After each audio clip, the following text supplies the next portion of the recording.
Hi, my name is Marvin Raneses, and today I'll be doing a comparison of healthcare systems, the US's versus China's. So let's first talk about the type of healthcare system each country has. The US currently has a mixed system, the current healthcare system being the Affordable Care Act. What this mixed system means that it's both publicly funded, examples being Medicaid and Medicare, and it's also privately funded, which is private insurance companies, usually through an employer. There's also an option where the US citizens, individuals can purchase healthcare through a healthcare marketplace, which is new under the Affordable Care Act. China's healthcare is just generally a public health insurance. So publicly funded health insurance by local government with three main types. The first type being urban employment based. So this is financed mainly from employer payroll taxes with minimal government funding. And this participation is mandatory for employees. There's also urban resident basic insurance and the new cooperative medical scheme, which is financed mainly by government with minimal individual premium contributions. And this is usually in regions where the economy is less developed, and this central government provides the largest scale of the subsidies. There are some private health insurance within China, but this is just usually to cover some gaps that the basic insurance doesn't have, or if people in the upper class would like to purchase this private health insurance to gain some better access to like slightly above higher healthcare. But mainly, everyone has a form of basic healthcare. And their system has changed over the years. It used to be a communist regime, so the government controlled all hospitals, so mainly all the people had their healthcare. But then they switched to free market, and many people lost their healthcare, so they're upset for that. And then again, they switched back, mainly focused into giving people more of their healthcare back. In terms of population health, I'd be talking about infant mortality rate. The US, it currently has 580 deaths per 100,000 live births, and the main causes being birth defects, preterm birth and low birth weight, sudden infant death syndrome, and maternal pregnancy complications and injuries. And these rates have declined over the past years. China has a higher number of 920 deaths per 100,000 live births, their main causes being perinatal diseases, infectious and parasitic diseases, congenital deformities, and accidents. However, these rates have significantly declined over the decade, and it can be seen through this graphic in the next slide. So this graphic depicts time spent for infant mortality decreased from 30,000 per 100,000 to 15,000.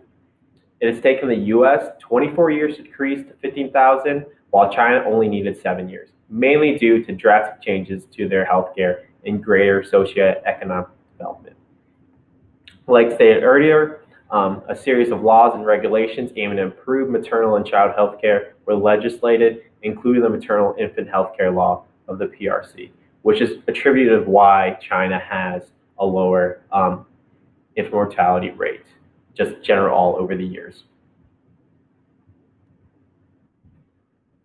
In terms of healthcare spending, China spends about 5% of what the US spends. The US spends about over 9,000 per capita. China only spending 420. The US public spending accounts for 49% of that, and private spending accounts for 39% of that. In China, the 420 fees are regulated by local health authorities and the Bureau of Commodity Prices. Providers are paid through reimbursements of the public health services, and general practitioners receive base salary and fee for service pay. In terms of the healthcare system, I'm going to be talking about the emergency department visits. So in the US, there are 43,300 per 100,000 people. That can translate to 136.9 million visits. Of that, the visits resulting in hospital admissions account for 12.3 million, just a slight chunk from that 136.9 million visits, which is good in terms of the US. Visits with patients seen in fewer than 15 minutes, which results from 35,400 per 100,000. Like I said, a good number to have for the US. In China, while that initial 5,847 per 100,000 people visit is lower, it actually is a problem within China. And this is mainly due to the lack of emergency department services they have. There's not many providers and there's not many services available to the Chinese, so it becomes a problem. And it becomes a problem because the visits are increasing. It's overcrowding. There's an increased wait time for the Chinese emergency departments, and this just leads into a decreasing quality of emergency care that the Chinese people get. In terms of public health prevention, I'll be talking about tobacco control. So tobacco is the leading cause of preventable death and disease in the US. However, adult and youth smoking rates are near an all-time low, which is good for the US. And this can be attributed to the policies in terms of tobacco, such as increasing tobacco taxes, increasing the minimum age law to purchase tobacco to 21 in the US, Medicaid programs to cover tobacco cessation programs, and smoke-free zones to help control exposure to secondhand smoke within the US. China, however, is the world's largest producer and consumer for tobacco products, which leads to high burden of tobacco use in the country, which can lead to high complications of preventable death within China. The Chinese people are taking some initiatives, such as the Empower measures to reduce tobacco use, Empower being partnered with the World Health Organization of like tobacco-free initiatives. Some of the goals are to create smoke-free policies, create legislation against tobacco, to increase tobacco taxes, and to have tobacco-free advocacy within the country. Those are some of the goals China wants to have in terms of tobacco policy and control. In terms of physical environment, I will be comparing their air quality. Just generally good air quality within the US, good meaning the quality is considered satisfactory and the air pollution poses little to no threat. Some areas do have moderate meaning it is acceptable, but some people who have unusual tolerance to air pollution can be affected. China is nearly the exact opposite. It's just generally poor.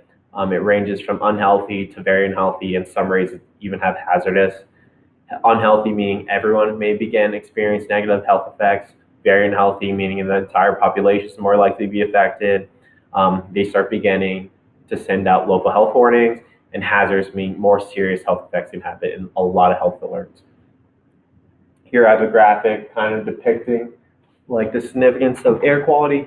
You see the US has a lot more green area. The Chinese has a lot more of that violet and purple, meaning poor quality of air.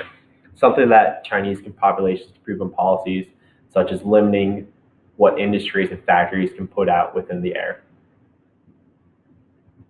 In terms of access to care, the Chinese just generally do better. In the US, there's 27.3 million who are uninsured. That can translate to 8,600 per 100,000 people are uninsured. However, that is a reduction from the previous years, and that can be attributed to the Affordable Care Act. In China, there's only 5,000 per 100,000 people uninsured, and this can be attributed to many significant changes in the healthcare system.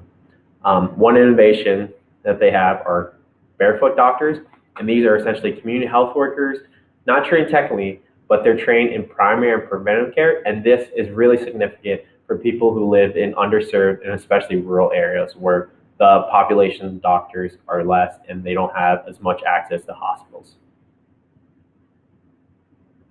In terms of the social economic environment, the US employment rate and the Chinese unemployment are generally the same, the US being 4,400 per 1,000 people. That has been steadily decreasing. There was a high of 96,000. It's projected to stay around 34,000 and projected to stay on that number, just readily stable around there. Like I said, Chinese just has generally the same, 4,700 per 100,000 people. And that number, however, is different, like hasn't been decreasing. It's just been generally same for the Chinese population for the past 10 years. And that number is like predicted to remain relatively stable until 2023. In conclusion, they have the general same in terms of socioeconomics, such as like the unemployment rate. However, China does have a better healthcare system. It seems like they're paying a lot less and a lot more people have access to their healthcare. And this can be attributed to constantly trying to change and target the populations or problems it has. However, some areas where China can improve is its air quality, such as creating policies of what industries and factories can put out. And some of the key takeaways are the US needs to adjust their healthcare system in order to be as effective as other countries. And it definitely needs to improve its cost.